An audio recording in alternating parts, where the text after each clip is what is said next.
You're listening to Hearts at Work, a podcast brought to you by P Cubed about people who care and how their compassion fuels change.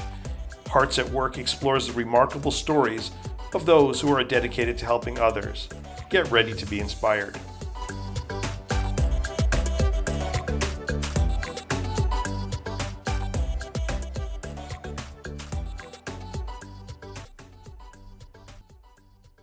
Welcome to the Hearts at Work podcast, episode 2. I'm Adam Najberg. I'm going to start by talking about my favorite subject, me, very briefly, and then get right into jumpstarting your career.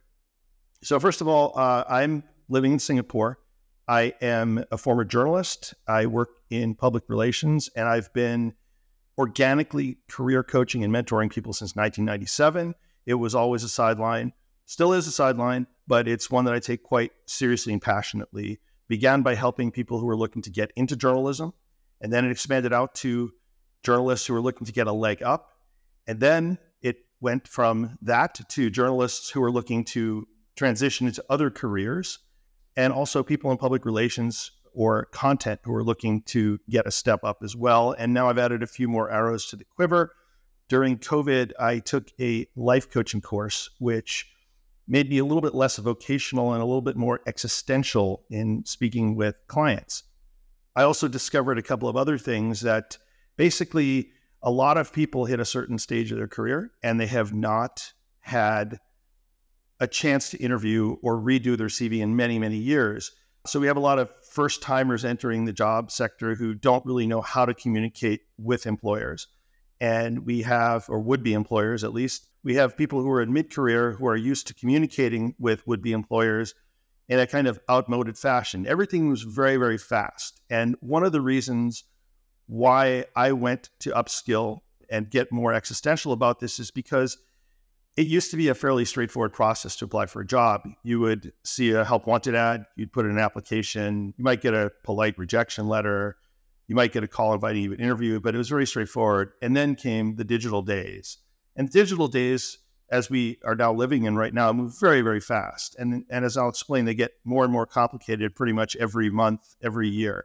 So all of a sudden, jobs are online and you can apply for jobs online. And of course, instead of having 10 people applying for a job, now you have 100 or 1,000 people applying for jobs. Some of them are obviously not paying attention to where the job is located. That used to actually matter. And these days, because so many things can be done remotely, well, you have thousands of people applying for jobs that are thousands of miles away from them. In addition, employers are getting very, very selective about who and how and when they are in contact with people who are applying for jobs, because these digital job listings have led to so many people who are out there applying for the jobs. You cannot have one person sift through 1,000 applications. It's just not humanly possible. And you don't really want to have an entire team doing that, especially for low-level to mid-level jobs.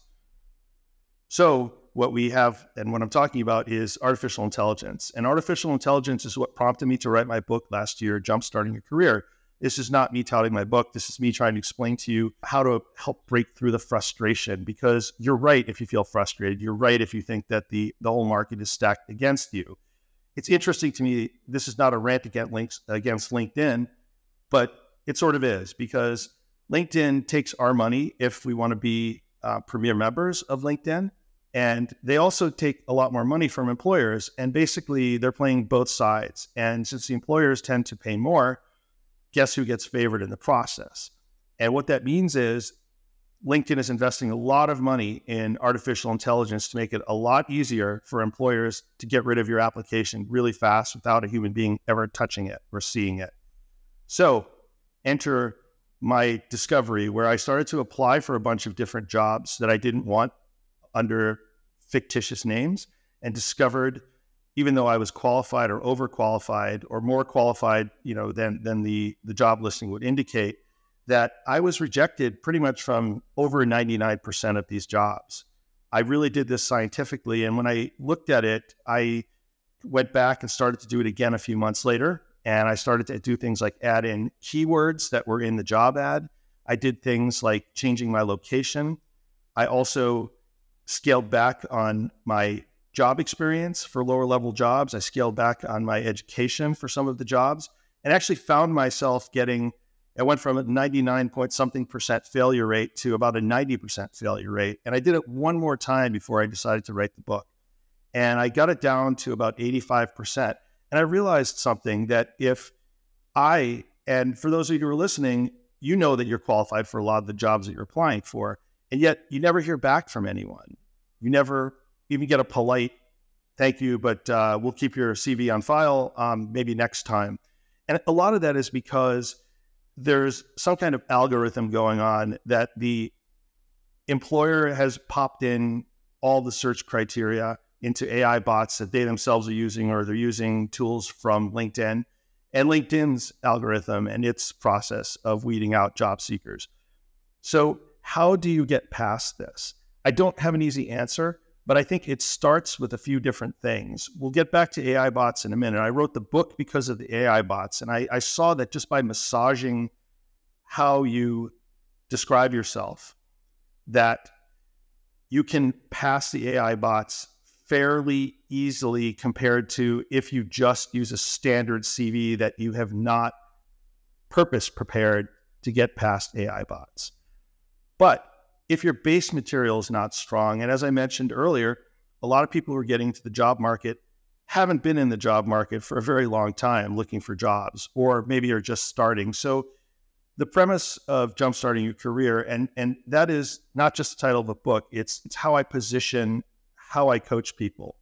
Put it to you this way: the free me is here now talking to you and sharing what I know, what I've experienced, what I've gone through with multiple clients. I've helped over 150 people since 1997, including 23 in the last year as I picked up the pace of my coaching. I would say that it is very important for you to bear in mind that getting your story straight, your CV straight, having your base materials straight, that is probably the most important thing that you could ever do. And it starts with three things. And I want to just quickly run you through them before we go to a question and answer session. So those three things are your adjectives, your skills, and your achievements. Your adjectives, what am I talking about? What I'm talking about is, how do you describe yourself? Are you tenacious? Are you garrulous? Are you a go-getter? I guess a go-getter is not really an adjective, it's more of a noun, but are you go-getting? How would you describe yourself? But it's not enough to just do that, because you interact with people. We're social animals. Therefore, it's important for you to know how other people perceive you and what they think your adjectives are. So go ask your husband or wife, go ask your friends, go ask your parents, ask your children even. Create a word cloud for yourself. Look at what intersects. Now, it's totally fine for you. I want you to pick 3 adjectives for yourself, and only 3. One of them could be unique to you. And I mean, that's the one that you think that really describes you best. But I highly suggest that you ask your colleagues, listen to your colleagues, your friends, your family, and draw your other 2 adjectives from those intersection points with what people repeatedly say about you. Oh, you're garrulous. Oh, you're actually methodical. You're tenacious, whatever it is. And write down those 3 adjectives, because those are going to play a very important role in how you recraft your CV. Next thing is your skills. Now, there are 2 kinds of skills. There are hard skills and soft skills. Hard skills are things like languages. You either speak French or you don't speak French. Now, there are different levels of proficiency, but you can't really fake it, and you can't fake those levels of proficiency. You have a college degree. You studied political science. That is a hard skill. You have a degree. You have a college degree. It means that you have tertiary education. You have other things like certifications that you get. You become an Apple certified developer or something like that. There are soft skills. Soft skills are things like your ability to collaborate. Your empathetic listening is a skill. Strangely enough, but this is not one that I definitely use in a CV, but your punctuality is a soft skill. Both of these matter, and you want to, like the adjectives, have a blend. So what you like to do ideally is, when you're applying for a job, you're going to want to have 3 skills noted down on your CV, and have at least 1 hard skill, ideally two if the job is quite technically or oriented or high level. But I think it's also quite important to tout the things that are kind of your superpower, your skill, that make you you, or the professional you, you. Things like punctuality, as I mentioned, are not something that an employer is going to hire you for unless it's something that requires, microseconds of precision. Some of us have worked at wire services before, and you know that one of the skills is beating Reuters, is beating Bloomberg by seconds, because that's how it's counted. So punctuality there matters. It's all in context. And the third thing, and the most important thing that you can put on your CV, is achievements. So there's a saying that doers go home. People who do, doers go home, and achievers get the jobs. So this is really important to remember, because the biggest mistake that I see on CVs from people is that they treat their CV like a list. And for those of you who watched American Idol, for those of you who have watched all these shows, and you remember the ones that Simon Cowell is a judge on, Simon's biggest complaint about people is that they're not memorable. He says you have to make yourself memorable. They have to make themselves memorable in a 3-minute performance. The skill and the trick on your CV is to do it in 6 seconds, because that's all you've got. If a reviewer if you do pass the AI bot test and a human being is going through your CV, they're going to be going through a couple hundred CVs. And at the end of the day, they are bleary-eyed, they're tired, they're fallible. And if your CV looks just like everybody else's CV and there's nothing that jumps off the page at them in 6 seconds, you're gone. They don't have time. They've got to get through the stack, and eventually someone will get the job, but it probably won't be you if you're not memorable. So the achievements are the things that help you stand out. All of these things actually help you stand out, but the achievements are the things that when you get past the 6 seconds, that is how you're going to be judged as an achiever, a standout.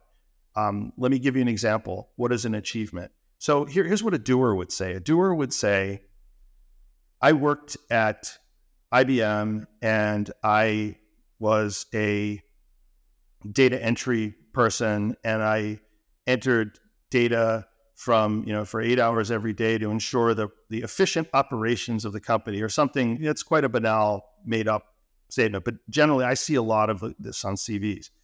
An achiever would say, for example, it has to be true, it has to be authentic, but you would say something like, started as data entry employee or staff member, found flaws and holes in the efficiency, introduced changes that improved the entire unit's productivity by 30%. Now, there are things about your job that you do every day. You answer phones, you show up, you get your coffee, you talk to people, you have meetings. Nobody cares. And your job description is also not an achievement. It's what you are supposed to be doing. It's part of what I'm going to get to now is, as we wrap together your adjectives, your skills, and your achievements, suddenly a narrative is going to emerge from this. If what you have to do, and I come from a storytelling background, and I think everybody here has to become their own best storyteller. And what you do is you take your CV, and I would not do a patch job on your CV. I would rethink and redo your CV. As long as you're rethinking your career prospects, you don't just want another coat of white paint over what you've done before. So here's where we're going with this. First thing is, how can you stand out among a sea of CVs that look exactly like yours? One way is to make yours not look like the others. And I'm not talking about making yours pink or green or having a beautiful photo of yourself in the climbing Mount Everest or whatever it is. What you do here is, and this is a little bit controversial, but I want to suggest to you that you put an about section on your CV. Now, you have one on your LinkedIn profile, and what I want to do here is I want to make you understand the relationship between your CV and your LinkedIn profile. Your CV, the space is precious, the time is precious that people are going to be reading it.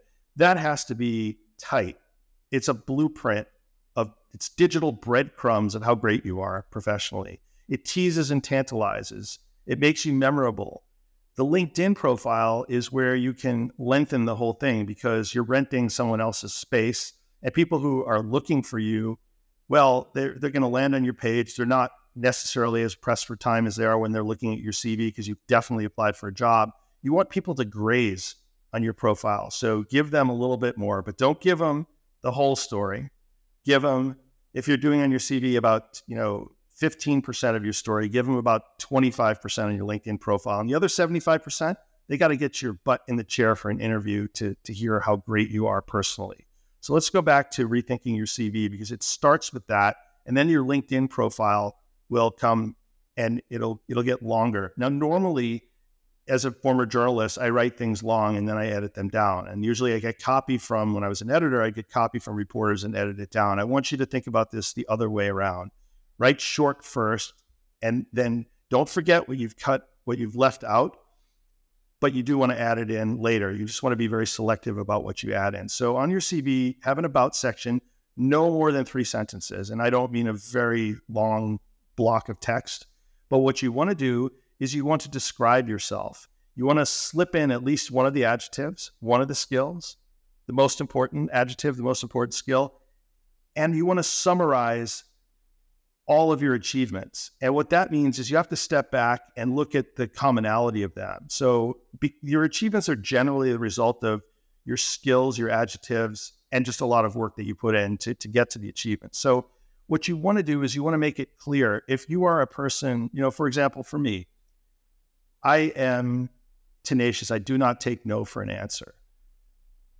I can rub people raw sometimes, just the wrong way. They are not at all happy to deal with me sometimes. And, for those of you who are listening in who know me pretty well, that is actually the case. I don't want you to come across as being perceived from the negative side of your adjective, because for every positive view, someone who is not like you may see the trait that you think highlights you the most is actually a negative thing. We tend to hire people who are like us, or who we used to be like, or who we think could become like us. It's very rare that someone is looking for someone who's completely different from them. You're lucky if you get that kind of opportunity. My father used to hire people, at least one person in every office who would contradict him because they just saw the world very differently. But you don't want an office of people who are not pulling together with you. So anyway, back to the CV and your about section. And in your about section, what you want to do is you want to use your adjective and your skill and your achievement summary to paint yourself and portray yourself as a humble hero or heroine who, against all odds, using this amazing skill that you have and this trait that you have, your adjective, are able to achieve results beyond expectations. That's the position that you want to put yourself in. You're a humble hero or heroine who, against all odds, has succeeded, achieved. That's the kind of person that they want working for them. I also want you to have one personal thing about yourself. This is a professional CV. It's a registry of a narrative of your professional career, but you're also a person. So make it something that will be a conversation point if you get in for an interview. This is not going to satisfy the AI bots. For example, I play bluegrass and jazz fiddle. You better believe that I put that on there. I know other people who are comedy writers, for example, who have created their own comedy shows. That should be on there. If that is who you are, if that's how you want to be memorable, be memorable. Make it not crazy. Like, if you're a pole dancer for money, I don't think you want that on there. But I do think you would probably want to note on your CV, that you have, pole dancing skills, for example, without getting into details, especially if you're a guy. That would be a very interesting conversation to have. However, do make it something that that people are going to want to talk about. Achievements that you've had. If you've run marathons, for example, put that on there. Why not? You don't want to lard up your about section with more than one fact in one sentence. But I do think devote one short sentence to who you are, something that shows your personality. It can also be something that is very personal to you. Cancer survivor, for example, that is something that will get people's attention. It'll arouse some sympathy. And while some of you may think this is tasteless, I think this is a game. You're trying to win at the game. And the way you win the game is you get the interview. You get noticed, you get the interview, you get the job, you win. So whatever it takes to do this, as long as you're not lying, As long as you're being authentic and true to yourself, they go for it. Okay, next thing, what is the biggest issue with CVs? I'm telling you, when I look at CVs, here's what I see. See company name, title, location, dates, job description, and then a bunch of sentences about what you did on your job. That is not how you write a CV. That is not how you stand out and get noticed. Now we're going to come back to, as you guessed it, your adjectives, your skills, and your achievements. So what I want you to think about with your CV is, as I mentioned earlier, digital breadcrumbs. You're dropping them. You're trying to intrigue a very busy, overworked recruiter. Or if you're in for an interview and they're holding the CV in front of them, you want them to ask you the questions that you already know they're going to ask you, because they generally are interviewing 5 or 6 people. They have not spent days preparing for you or even hours preparing for you. They're going to use your CV to kind of come up with brilliant questions. And I put brilliance in air quotes there because, again, if you do your CV right, they're going to ask you the things that you want them to ask you because you've teased and tantalized them. So how do you do this? How do you do this? A bullet point is 1 line, maybe 1.5 lines, never more than a total of 2 lines. If it is, then you're writing sentences. You want bullets on there, and a bullet should reflect, yes, here we go again, adjective, skill, achievement. You want to have for your latest job entries, most recent job entries, 3 of those. And each one of those is going to have an anecdote attached to it. And that anecdote is going to be 60 seconds or less. How do you get there? So, for example, this is an example from my book. Someone had to arrange investment bank's annual investors conference. However, they had to do it on a budget that was 30% less than the year before. And the boss had set KPI there of they wanted 20% more people to attend, clients to attend. It was the place where they would get clients to basically feel great about themselves, get drunk, eat amazing food, and then sign on for another year. It's part of the deal. You show up there, have a great time, schmooze with the people who advise you, and then sign on for 12 more months. So 30% less. And the other tricky part I didn't mention is that every year they put this in a movie, like in a movie lot inside a giant hangar, one of the places where they would shoot scenes inside, interiors. And they would empty it out, fill it with food, and then fill it with performers, famous people. One year was Sir Tom Jones, usually sort of millennial or Gen X type, and some baby boomer type acts would come on. And, you would get Christina Aguilera, for example, and, this person had 30% less to attract. So anyway, cutting to the chase, the entry that this person shared with me was that they brought in an A-level performer. And then during the interview, they mentioned who it was, who normally charges over $1 million for a personal appearance, to show up and perform not just a regular set, but an encore set for 1/3 of the price of their normal asking. The entire event was done on a budget of less than 70% of what was done the previous year, and achieved 30% rise in number of attendees. I maybe didn't put that together. When you read it, it looks a lot more cohesive and coherent than what I just explained to you. But the point is they blew past every expectation. They got a big star to show up. And they're therefore always remembered after that as the Celine Dion woman. So, that is a way to be memorable. That is a way to show that you achieved. And what you want to do is you want to go into the interview and you want the interviewer to say, so who is this performer? And how much, you want them to ask you for the details. Bam, they're asking you for the color. So you tell your anecdote. Now, how do you get to the anecdote? That anecdote, I'll get to that in 1 second. You want to have 3 of those bullet points, 3 stories that show how great you are and how much you overachieved for your most, like the last and the previous job that you had. Before that, you want to go back and you want to have maybe 2 for the older ones. Like the older we get, the less we really need to sort of brag about old jobs. And then I would say for the very old ones, have 1 bullet point. And you might think of just cutting some stuff off of your CV or having no bullet points, just sort of list what you did. especially if you're getting older and you don't want people to see how old you are and start counting the years and the number of jobs that you had. The older ones can drop off. It makes you actually look or feel kind of younger to them. While there's supposed to be no age discrimination, we all know exactly how that works. It works the same way that, AI bots are just there to help the employers, they're not really there to screen you out because you're too old or you're not experienced enough or whatever the hell it is. Okay, but the anecdotes now, this is hard.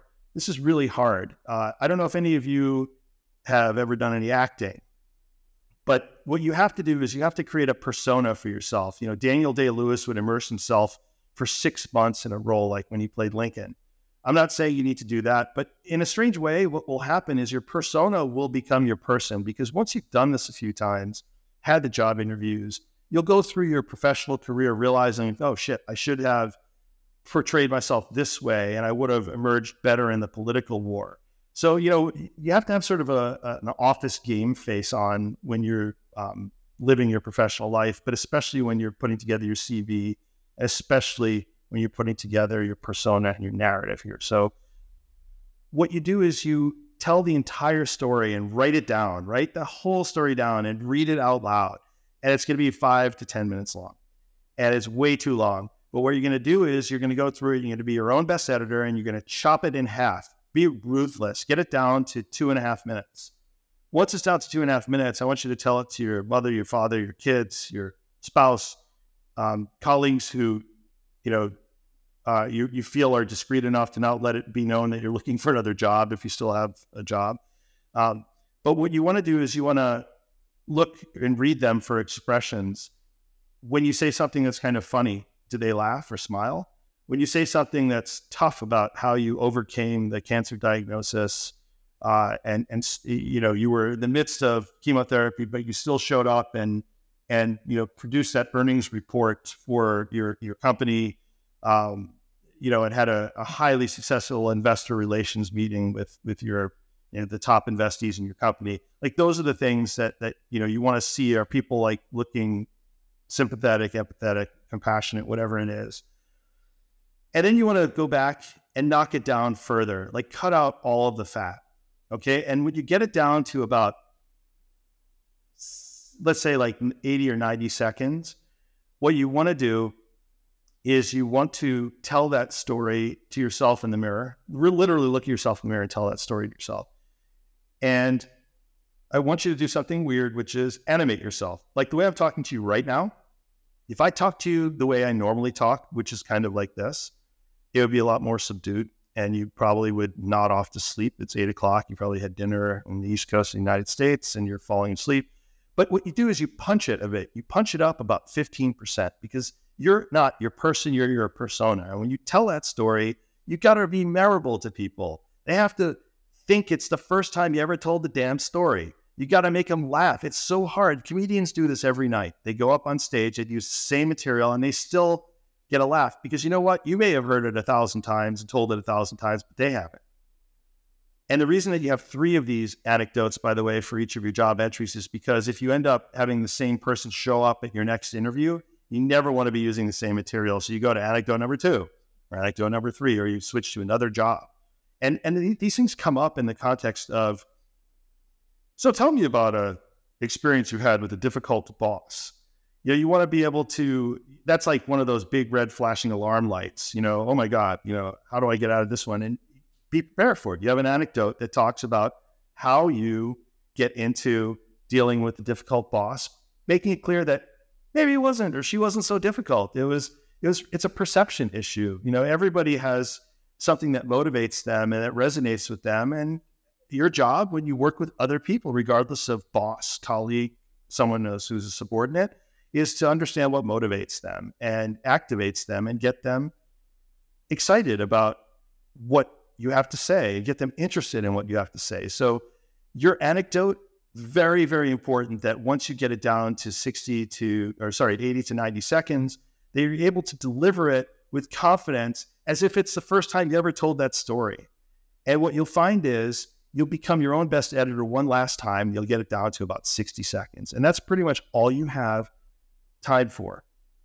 In any case, I think what matters here is that your CV will turn from being a list of what you did to a blueprint of your accomplishments and achievements. And that is how you want people to remember you, because this is a beauty pageant in one way or another. And the beauty is not how you look. The beauty is how you present yourself and how you tell your story. I would say have a section down in your CV if you have honors. 2-3 honors is enough to create a section. If you were Phi Beta Kappa in college, if you were lead tuba in the marching band, say that, put it in there. Whatever it is that you've been professionally recognized for, have it on there. And then also include some of the hard skills at the bottom as well to make it very clear, like language proficiencies that are kind of outside of your educational qualifications. But, like your degrees would be in the education section. At the bottom of your CV, you'd have this award section, and you would have a section that is called professional skills or additional professional skills, and just list them out and let them know to what degree you're proficient in Hungarian or Magyar or whatever it is that language that you speak, or the Apple certification that you got as a developer, that kind of thing. So that's how you rethink your CV. Your narratives come from rethinking your CV. It all starts with that. And then you go over to your LinkedIn profile and you can expand a bit on that. You can add another 10 percentage points from the 15% to the 25% to make yourself longer, more interesting. But you always want to leave them wanting more from you. Don't give them everything. Don't sell them the entire cow. Just give them some of the milk to start. There are a lot of people out there who are looking for things, and I just have not had enough hours in the day. And I'm hoping for those who are looking for kind of basic level service and looking for basic level answers, that this will not just cut some time off of my backlog, because I don't mean to be impolite to anybody, but also will short circuit things for them and make them go a little bit quicker, so that they can, achieve their goals, dreams, or next job, or whatever it is. And anyway, I want to thank, for those of you who are listening in for the Hearts at Work podcast, thank you for listening. Have a great day, afternoon, evening, whatever it is, night, and I'll talk to or see you again. Bye-bye. For Hearts at Work, this is Adam Najberg.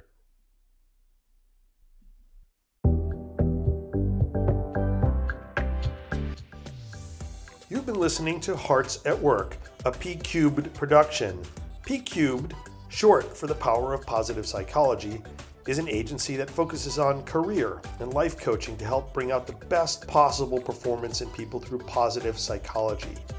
Thank you for listening, and tune in again.